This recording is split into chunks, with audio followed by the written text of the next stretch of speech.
Actually exam హాల్లో ఆ tension వల్ల కూడా కొంతమంది సిల్లీ మిస్టేక్స్ చేస్తారు. సో ఎగ్జామ్ హాల్లో కొంచెం కామ్గా ఉండడం చాలా ఇంపార్టెంట్.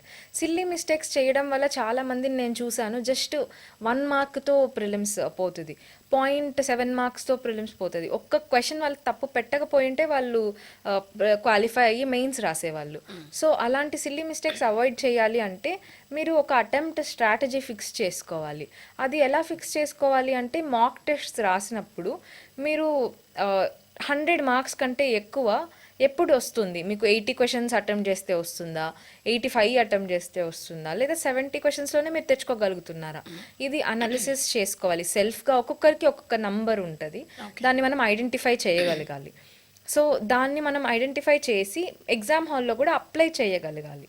అండ్ ఎగ్జామ్ హాల్లో ఫస్ట్ 10 క్వశ్చన్స్ మీకు రాకపోతే దాన్ని డిసప్పాయింట్ అయ్యి టెన్షన్ పడకుండా నెక్స్ట్ క్వశ్చన్ని కొత్త ఆపర్చునిటీ లాగా ట్రీట్ చేయాలి.